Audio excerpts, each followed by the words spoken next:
자, 여러분 안녕하세요. 실기 명품 기본 이론 1강 시작하려고 합니다. 첫 번째 시간은 연소 이론 및 연소 계산, 그래서 교재에 있는 구성 순서대로 좀 진행을 할까 하는데요. 저희 교재 특성상 이런 게 있죠. 일단 먼저 첫 번째, 연습 문제 보시면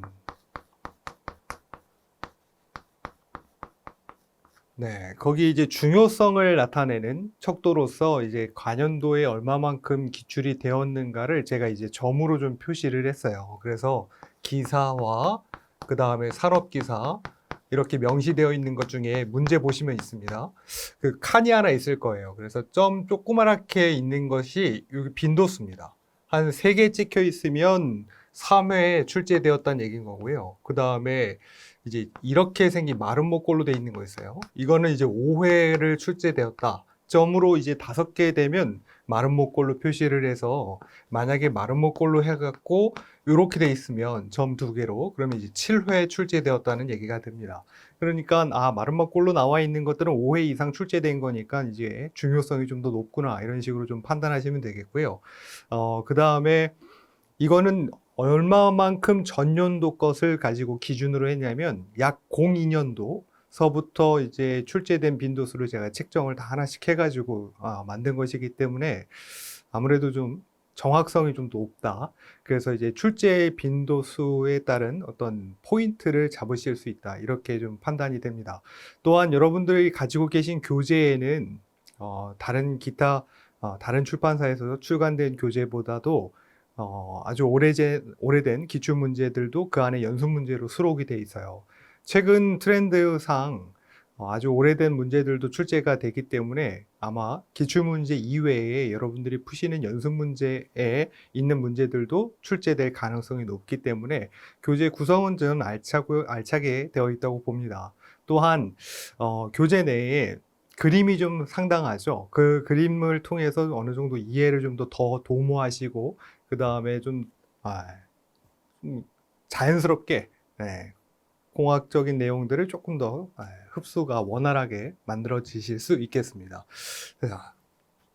첫 번째 시간에는 연소 이론 및 연소 계산 파트를 진행할까 하는데요. 앞에 그 기출 문제 필기 때 어느 정도 그 연료의 어떤 종류와 특징서부터 시작해서 파트를 크게 따지자면 한 3가지 정도. 그래서 연료의 어떤 형태, 그러니까 기체나 고체, 액체 연료 이런 것들의 특징 관련한 것들을 설명드렸고, 그다음 가장 중요한 게 이제 연소 계산 부분이었죠. 연소 계산 부분 설명드렸고, 그다음에 그 연료를 태울 때 필요했었던 장치들, 그 장치들의 어떤 장단점 같은 것들을 설명을 드렸었습니다. 그러면 이제 이 총 3파트를 합쳐서 이제 연소라고 하는데, 연소공학이라 하는데 그 연소공학에서는 몇 문제 정도 출제될 것 같냐면 한 2문제에서 3문제 정도 출제가 예상됩니다. 네.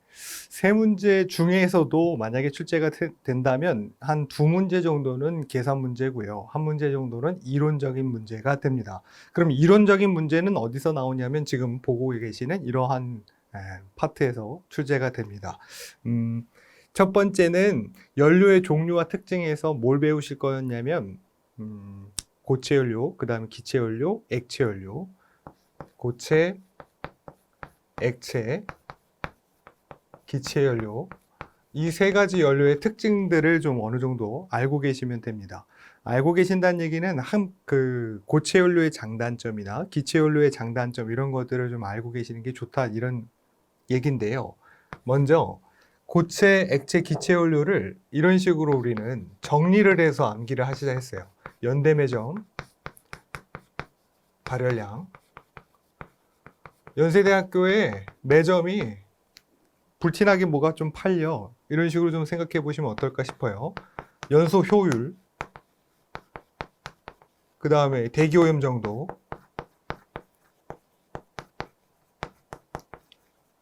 매연 발생, 그 다음에 점화 및 소화,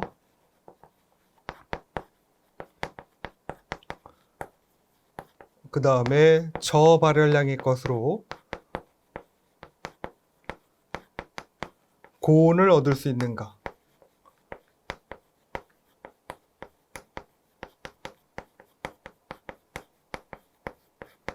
네, 이런 것들이요.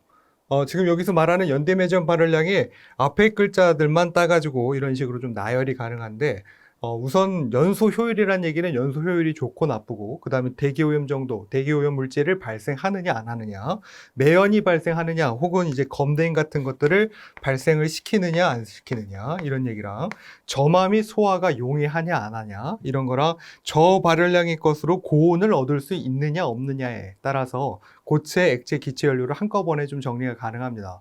예를 들면 지금 있는 기체 연료 같은 경우에는 연소 효율이 좀 좋은 편이고요. 대기오염 정도가 만약에 대기오염 물질 같은 것들이 있다고 하면 잘 발생시키지 않고요. 매연 같은 것들 혹은 검댕 같은 것들이 잘 나오지 않고요. 그 다음에 점화 및 소화 같은 것들이 용이하고요.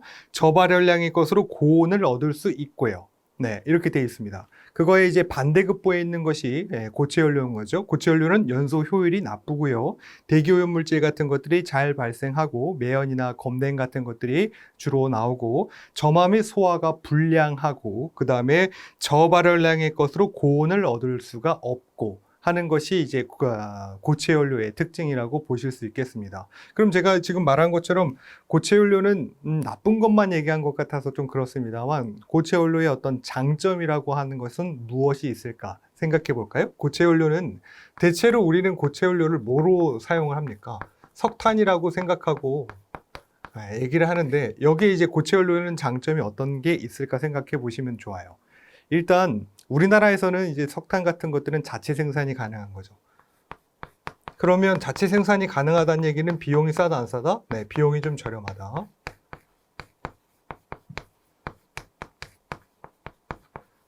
네. 그러면 이제 액체 연료 같은 경우에는 석유를 주로 말하는 거니까 저거는 이제 우리나라에서 한 방울도 나오지 않죠. 네, 해외에서의 수입에 의존하고 있지 않습니까? 그럼 저거는 이제 어떻게 보면 좀 가격이 비싸다. 네, 그 다음에 자체 생산이 불가능하다. 이런 식의 어떤 특징이 있겠고, 그 다음에 고체 연료의 어떤 좋은 특징이라고 하면 또 어떤 거 있을까요? 이런 거 있지 않을까? 보관, 저장, 이런 것들이 좀 용이하다. 기체 연료는 그러기가 좀 쉽지 않죠. 특히 천연가스 같은 경우에는 우리나라에서 저장하고 이제 보관할 수 있는 곳이 몇 군데 안 됩니다. 뭐 인천이나 뭐 울산 이런 정도밖에 안 되는데요. 어쨌든 고체 연료 같은 경우에는 자체 생산도 가능하면서 운송하고 수송하기도 좀 용이한 편과 동시에 보관과 저장이 용이하죠. 또한 아까 말씀드린 것처럼 운송이나 수송하기가 좀 더 좋다. 네. 네, 이 정도 정리하시면 고체 연료의 어떤 장점과 단점을 열거하실 수 있습니다. 문제 포인트는 고체 연료의 장단점을 서술하세요. 뭐 이런 거라든지 기체 연료의 장단점을 좀 서술하세요. 이런 것들이 있겠습니다. 그럼 기체 연료의 장단점이라고 하면 장점은 앞에서 말씀드렸고 단점이라고 하면 천연가스 같은 경우에는 자체 생산이 좀 하긴 합니다만 많이는 나오지 않는다라든지 혹은 보관이나 저장이 불리하다라든지 운송이나 수송이 불리하다든지 혹은 이제 기체 연료의 가장 큰 문제점이라고 하면 이제 폭발할 가능성이 좀 있다. 이런 류의 것들을 정리하셔서 서술하시면 되겠습니다. 그 다음에 고체 연료의 어떤 대표적인 주제라고 얘기할 수 있다는 것은 석탄이라고 했었죠. 석탄은 문제 만약에 나온다고 하면 이런 것들을 좀 물어본다는 얘기입니다. 석탄은 고체 연료를 통칭해서 석탄은 가연분과 비가연분으로 나뉘는데 여기서 말하는 가연분이라는 것은 고정탄소와 휘발분으로 구성되어 있는 것을 말하고요.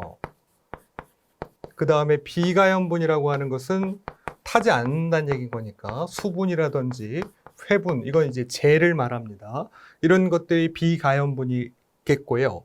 그 다음에 얘네들을 그러면 분석을 할 때 어떠한 연료 안에 가연분과 비가연분, 특히 지금 있는 가연분 중에 고정탄소의 함량이 많을수록 조금 괜찮은 연료라고 보이는데 먼저 이 휘발분하고 수분, 회분, 얘네들을 분석할 수가 있어요. 연료 안에. 그걸 뭐라고 얘기하냐면 삼성분 분석, 세 가지 성분을 분석하는 것들 혹은 다른 말로 하면 공업 분석이라고 얘기를 합니다. 이걸 통해서 휘발분의 퍼센테이지 함량치와 수분의 함량치, 그 다음에 회분의 함량치를 계산할 수 있고요. 전체 100에서 수분의 함량치, 공업 분석을 통해서 이거 알아낸다 그랬죠? 수분의 함량치와 회분의 함량치, 이걸 플러스라고 합시다. 수분의 함량치와 회분, 그 다음에 휘발분, 이 세 가지의 퍼센테이지를 빼게 되면 남는 게 있잖아요. 그걸 통해서 무엇을 알아내는 거예요? 고정탄소 값을 알아냅니다. 네, 이걸 통해서 뭘 알아낼 수 있냐면 연료비라는 걸 알아낼 수 있어요. 얼마만큼 훌륭한 연료인가라는 걸 알아낼 수 있는데, 이것은 휘발분 대비 고정탄소가 얼마만큼 있는가, 휘발분 대비 고정탄소가 얼마만큼 있는가를 통해서 연료비를 산출을 해냅니다. 그러면 이걸 통해서 나온 연료비가 미역국이라고 하죠. 우리는 미역국이라고 하기로 했었습니다. 미역국이란 얘기는 7 이상, 그러니까 연료비가 이제 계산을 통해서 7 이상이 나왔어요. 그럼 이걸 무연탄이라고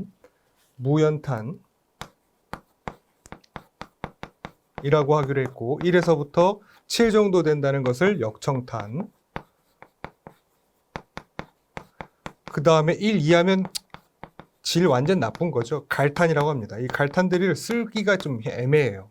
그래서 7 이상이면 무연탄, 1에서 7이면 역청탄, 그 다음에 1 이하면 갈탄이라고 얘기를 하고 있습니다. 뭘 통해서 알아내는 거라고요? 휘발분 대비 고정탄소의 함량치가 얼마인지에 따라 연료비를 산출이 가능하고, 연료비의 산출을 통해서 7 이상이면 무연탄, 1에서부터 7 사이면 역청탄, 1 이하면 갈탄이다, 이렇게 얘기할 수 있겠다는 얘기입니다. 자, 그 다음에 석탄을 그러면 고정탄소 함량치가 높은 것일수록 연료비가 좋은 것이니까, 고정탄소의 함량치가 높으면 높을수록 좋구나 라는 것을 알아내기 위한 척도로서 뭘 판단하냐면 탄화도라는 개념이 있어요. 탄화도는 석탄의 오래된 정도, 이것을 나타냅니다. 얼마만큼 그 석탄이 오래되었니, 지층이 얼마만큼 오랫동안 묻혀 있었니, 이런 얘기가 돼요. 지층이 얼마만큼 오랫동안 묻혀 있었니, 이런 얘기는 결국 아주 오래전 세월서부터 이제 지층의 압력에 통해서 휘발분과 그 다음에 수분 이런 것들이 날아가고 온전히 고정탄소의 함량치만 높아지는 상태가 되면, 이거 탄화도가 좀 오래됐구나, 탄화도가 높구나, 이런 식으로 판단을 합니다. 그러니까 탄화도라는 것은 석탄의 오래된 정도로서, 만약에 탄화도가 높아졌다, 탄화도가 크다, 이 얘기는 오래됐다는 얘기인 거니까 앞에 말씀드린 것처럼 압에 의해서 휘발분과 수분이라는 것이 날아갔다 그랬죠. 그러면 뭐가 남냐면 고정탄소의 함량치가 많아진다는 얘기랑 같고요. 고정탄소의 함량치가 많다는 얘기는 얘가 많을수록 불은 잘 안 타요. 휘발분이 많으면 불이 확 탑니다. 그러나 이제 오래 가지는 못하죠. 고정탄소는 불이 잘 안 붙어요. 그런데 한번 불이 붙으면, 숯 같은 것들을 생각해 보시면 한번 불이 붙은 것들은 오랫동안 탈 수 있다는 거죠. 그러니까 휘발분 대비 고정탄소의 함량치가 많을수록 더 좋은 연료라고 볼 수 있는데, 결국 고정탄소가 있다는 얘기는 불이 잘 안 붙는다는 얘기랑 같죠. 결국 착화 온도가 높다는 얘기랑 같고요. 그 다음에 발열량이 크다고 볼 수 있겠습니다. 그런데 이제 그럼 탄화도가 높아져서 고정탄소 함량치가 높아졌다는 얘기는 고정탄소 대비 뭐는 줄어들었다는 얘기냐면 휘발분은 줄어들었다는 얘기야. 휘발분은 없어. 휘발분이 줄어들면서 동시에 뭐는 없어지냐면 매연도 사라집니다. 매연도 많이 나오지 않아. 네. 그 다음에 산소도 좀 더 이제 줄어들게 되겠죠. 또 하나 뭐 또 있을까요? 중요한 거. 비열도 감소합니다. 얘가 이제 조금 헷갈리실 수 있는데, 비열이라는 것은 어떤 물질을 1도cc 올릴 때 필요한 열량값이라고 할 수 있죠. 그런데 이제 원래는 부피나 무게비를 통해서 탄소와 수소의 어떤 그러니까 수소가 갖고 있는 열량과 탄소가 갖고 있는 열량이 좀 더 차이가 나기 때문에, 그걸 통해서 원래는 탄소랑 수소가 있어요. 원래 이렇게 돼 있는데 고정탄소가 높다는 얘기는 휘발분 대비 이 탄소가 고정탄소 값이 높다는 얘기잖아요. 그런데 얘가 조금 더 그 어떤 무게비, 부피비로 했을 때 얘가 열량값이 조금 더 높다는 어떤 분석치가 있어요. 그래서 얘가 높을 때보다 수소가 많을 때, 그러니까 고정탄소의 함량치가 조금 더 적고 휘발분이 많을 때 열량값이 비열이 좀 더 높다, 이런 식으로 판단이 될 수 있는데, 우리는 그렇게 좀 복잡하게 생각하지 말고요, 이런 식으로 생각해 보자고 했었습니다. 비열이라는 건 어떤 물질을 1도cc 올릴 때 필요한 열량이야. 그런데 착화 온도가 높대. 그러면 그 얘기는 뭐야? 불이 잘 안 붙는데, 착화 온도가 높다는 얘기는 불이 잘 안 붙어. 불이 잘 붙지 않아. 그러니까 1도cc 필요한 열량값이 줄어들었으니까 이것을 올릴 때 필요한 열량값이 줄어들었으니까 불이 잘 안 붙어. 이런 식으로 좀 판단을 해서 고정탄소가 높으면 발열량은 높아지고 착화온도 높아지고 고정탄소의 함량치는 높아집니다만 비열은 줄어든다. 이런 식으로 판단하자. 이렇게 얘기했었습니다. 자, 그러면 이 정도 정리하시면 석탄에 관련한 건 어지간하면 다 했고요. 그 다음에 좀 한 가지만 더 설명드리고자 하면, 석탄이라는 것은 앞에서 말씀드린 것처럼 별로 그렇게 그 어떤 효용성이 좋지 않아요. 연소 효율이 나쁘다고 했었습니다.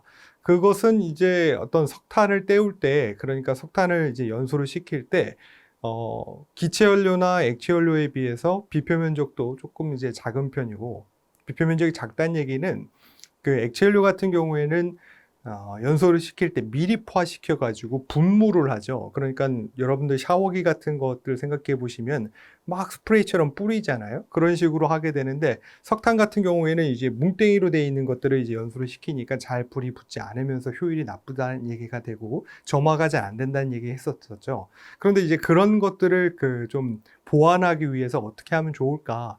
그래서 비표 면적을 좀 크게 하는 방법을 좀 선택을 하는 겁니다. 비표 면적을 크게 한다는 얘기는 결국은 얘를 어떻게 하면 되냐면 미분을 하면 된다는 얘기예요. 얘를 비표 면적 같은 것들을 좀 넓혀서 연소를 좀 잘 시키고 싶어. 점화가 좀 잘 되게끔 하고 싶어. 비표 면적을 크게 할래. 비표 면적이라는 건 이렇게 표현될 수 있었죠. 그런가요? 입경이 작으면 작을수록 비표 면적은 넓어지는 거야. 그래서 만나는 면적이 넓어져. 만난다는 얘기는 누구랑 만나요? 산소라든지 열과 만나는 면적이 넓어져. 그러면서 연소가 조금 더 잘 되게 만들어주는 거예요.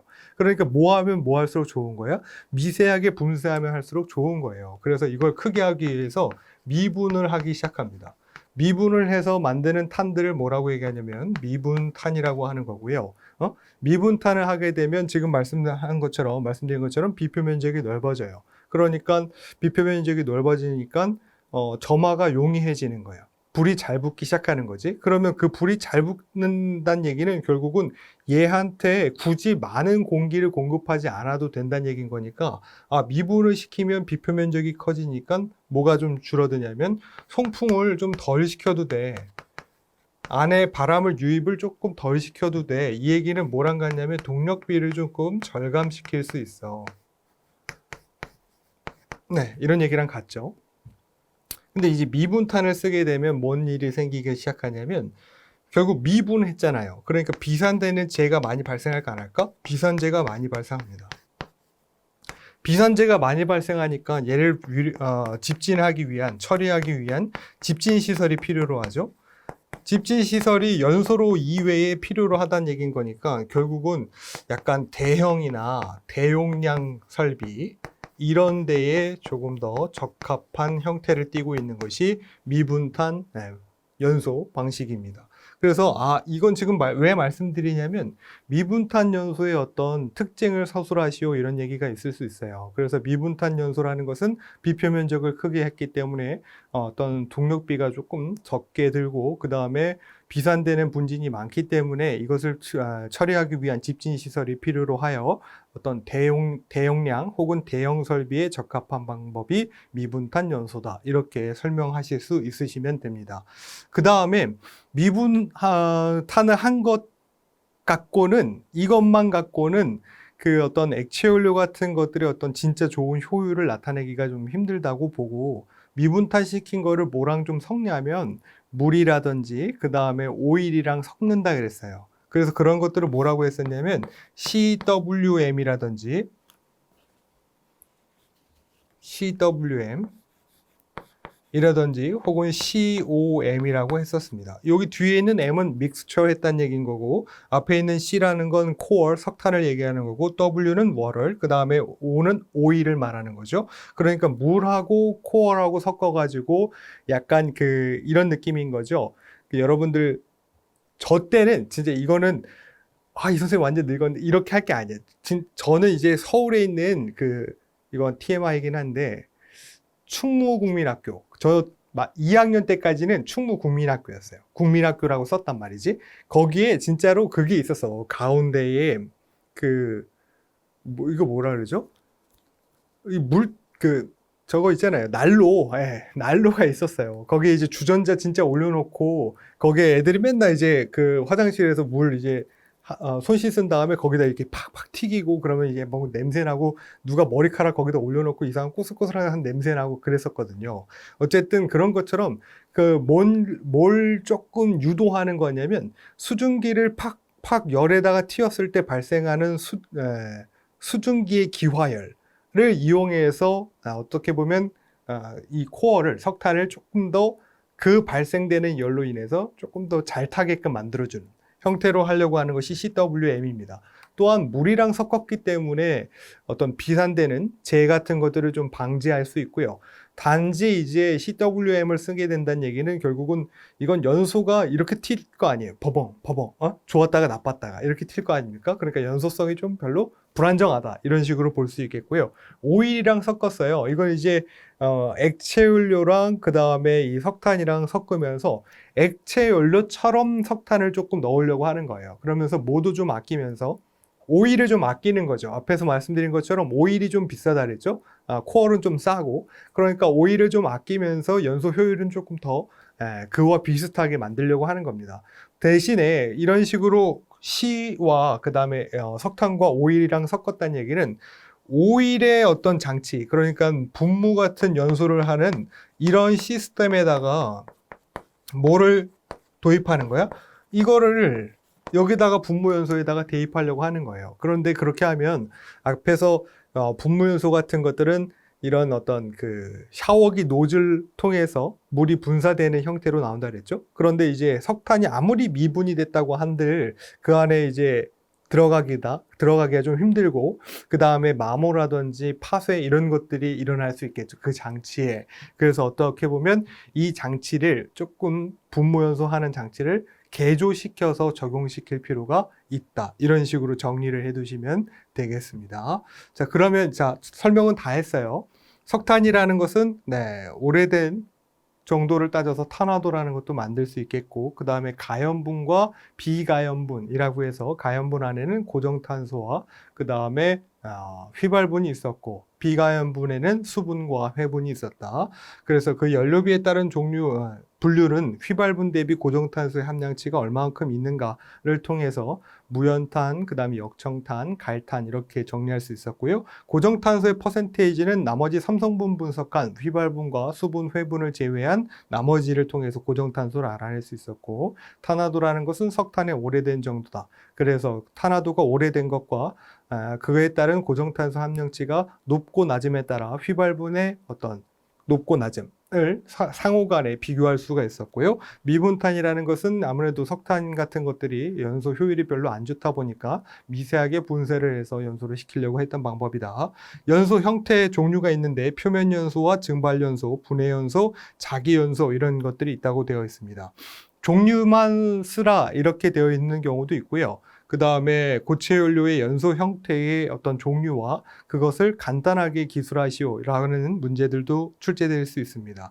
그래서 표면 연소 같은 경우에는 앞에서 말씀드린 숯이나 코크스 이런 것들처럼 표면부터 연소되어서 내부의 산소로 잠식해 들어가면서 열이 발생하는 형태, 그래서 불꽃이 확 튀지 않고 천천히 연소되는 형태를 표면 연소라고 하고요. 증발 연소라는 것은 원래는 이제 액체 연료가 대체로 증발 연소를 하는 거죠.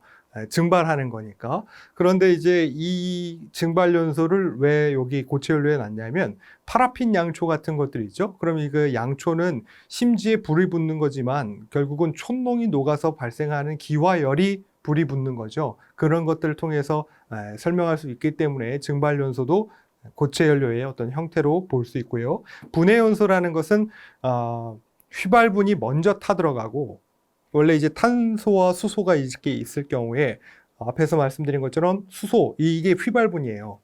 여기 써 있나? CH 이렇게 되어 있는 거, 이게 휘발분입니다. 이게 먼저 타들어가고 나머지 있는 고정되어 있는 탄소가 타들어간다는 얘기인 건데, 얘가 먼저 휘발이 된다는 얘기예요. 열분해가 얘가 조금 더 쉽게 됩니다. 그러니까 뭔가 확 먼저 타고 그 다음에 타들어가기 시작한다는 얘기인 거니까, 종이 같은 거 태워보시면 처음에 불이 확 붙었다가 서서히 타들어가죠. 목재도 마찬가지입니다. 석탄도 그래요. 그러니까 처음에 무엇이 먼저 확 타들어간 다음에 나머지 고정탄소가 타들어가는 형태를 띠고 있는 것이 분해 연소입니다.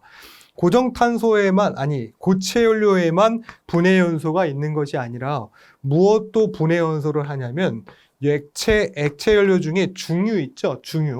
중유만, 액체 연료 중에 경유도 있고 휘발유도 있습니다만 중유만, 등유도 있고요. 분해 연소를 합니다. 이건 포인트 잘 잡아두셔야 돼요. 중유만 분해 연소를 한다. 자기 연소라는 게 있다 그랬죠. 자기 연소는 안에 그 물질 안에 질소도 있고 산소도 있고, 그래서 어느 정도의 열만 지 스스로 공급이 되면 자기가 스스로 열을 내면서 타들어가는 형태. 그래서 TNT라든지 NG라고 하는 이게 니트로글리세린입니다. 이런 것들, 이제 이거는 폭발물인 거죠. 이런 것들은 스스로 연소하는 내부 연소, 자기 연소의 형태를 띠고 있습니다. 이 정도 정리하시면 되겠고요.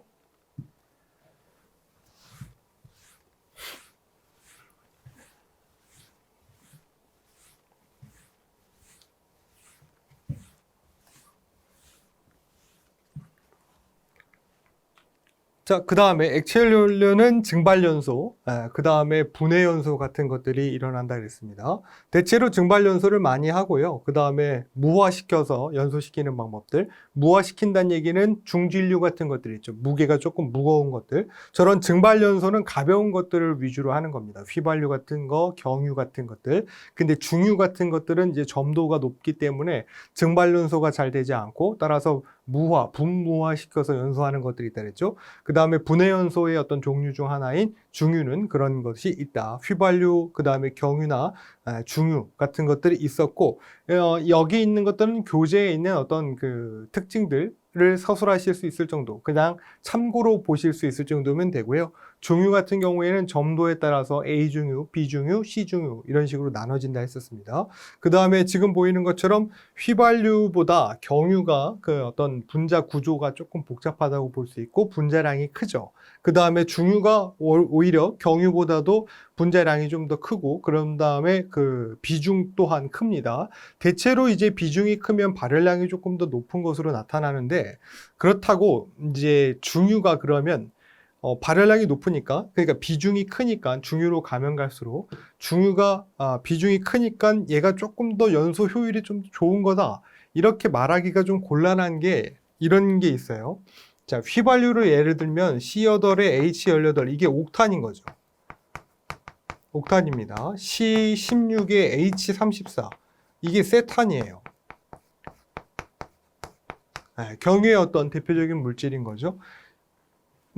얘로 가면 갈수록 분자량이 커지고 비중이 커지고, 중유로 가면 갈수록 얘가 더 커집니다. 그럼 이렇게 가면 갈수록 연소율이, 효율이 좋아지는가?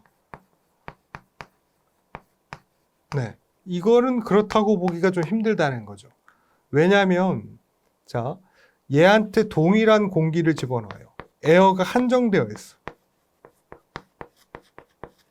공기가 한정되어 있으면 얘를 먼저 연소시키는 거예요. 휘발분을 항상 먼저 연소시키고 그 다음 나머지 가지고 고정탄소를 연소시키는 건데, 얘를 연소시킬 때 필요로 하는 만큼의 산소가 제대로 다 충분히 공급되지 않으면 얘 연소시키고 나서 고정탄소를 연소시키는 데 필요한 산소의 양이 부족해지기 때문에 오히려 연소 효율이 좀 더 떨어질 수 있습니다. 그러니까 비중이 크구나, 그러니까 연소 효율이 가면 갈수록 좋아지겠구나, 꼭 그런 것은 아니라는 거죠. 대체로 그렇다. 이렇게 설명드릴 수 있겠습니다.